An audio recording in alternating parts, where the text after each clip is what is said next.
তো বন্ধু, আমাকে তো বলছে না, আপনাকে বলছে না, কালকে আপনার এটার মধ্যে কোনো গল্প। যদি আপনারা সত্যিই চান যে বাংলাদেশি পুরুষদের মর্যাদা পারুক, বাংলাদেশি পুরুষদেরকে বাংলাদেশি নারীরা সম্মানের চোখে দেখুক, নিরাপত্তার জায়গা থেকে তাদেরকে হুমকি মনে না করুক, তাহলে আপনাদেরকেও আমাদের সহনাগরিক ভাবা শুরু। বাংলাদেশের মেয়েদের উপবৃত্তি দেওয়া, বাংলাদেশের মেয়েদের বাল্যবিবাহ বিরোধী আইন তৈরি করা, ধর্ষণের বিরুদ্ধে আইন তৈরি করা, রাষ্ট্রীয়ভাবে যাই করা হোক না কেন, বাংলাদেশে বর্তমানে নারীর প্রতি যে সমস্ত সহিংসতা চলছে এগুলো সামাজিক সমস্যা। একটি সামাজিক আন্দোলন ছাড়া এই সমস্ত সমস্যার সমাধানের কোনো উপায় নেই।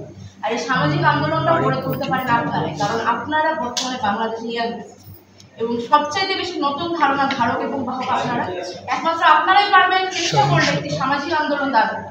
এবং যেহেতু জাতীয় ছাত্র শক্তি ছাত্রদের নিয়ে কাজ করে, আপনাদের কাছে সুযোগ আছে বই পড়ার, বই লেখার, শিক্ষার মাধ্যমে একটা আন্দোলন গড়ে তোলে। আমি আপনাদের কাছে অনুরোধ জানাবো, জাতীয় ছাত্র শক্তির কাছে অনুরোধ জানাবো, জাতীয় ছাত্র শক্তির আমার অনেক বন্ধু বান্ধব এখানে রয়েছে। আমার বন্ধু জাহিদ হাসান এখানে আছেন, আমার ছোট ভাই বাকির মজুমদার আছে, দুজনই আমার খুব কাছের, আমার খুব স্নেহের। তাদের কাছে আমার অনুরোধ থাকবে, আমার ছোট ভাই দিদি আছে এখানে, তাদের কাছে আমার অনুরোধ থাকবে যে আপনারা আপনাদের কার্যক্রম যতখানি রাজনৈতিক ততখানি সামাজিক করে গড়ে তুলুন। আপনাদের অগ্রজরা যেটা করতে পারেননি সেটা আপনাদের হাত দিয়ে হোক, আমরা আপনাদের গর্ববোধ করবো। আর একই সাথে অনুরোধ থাকবে ওইটাই যে বাংলাদেশে নারীর মর্যাদা নিয়ে আমরা যে বড় বড় বুলি দিই, বড় বড় আলাপ দিই, আসলে এগুলো দেওয়ার জায়গা আমাদের নেই। আমাদের জন্য নারী স্বাধীনতার আলাপ দেওয়া, নারী অধিকারের আলাপ দেওয়া ছেঁড়া কাঁথায় শুয়ে লাখ টাকার স্বপ্ন দেখানো। কারণ নারীদেরকে এখন পর্যন্ত আমরা নাগরিক হিসেবে সমান মর্যাদা এনে দিতে পারি।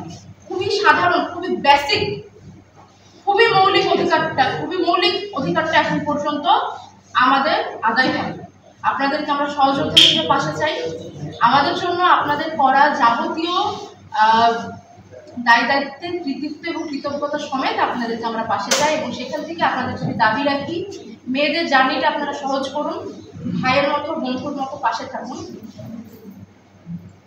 আমি বিশ্বাস করি যে একদিনে হবে না, একদিন না একদিন।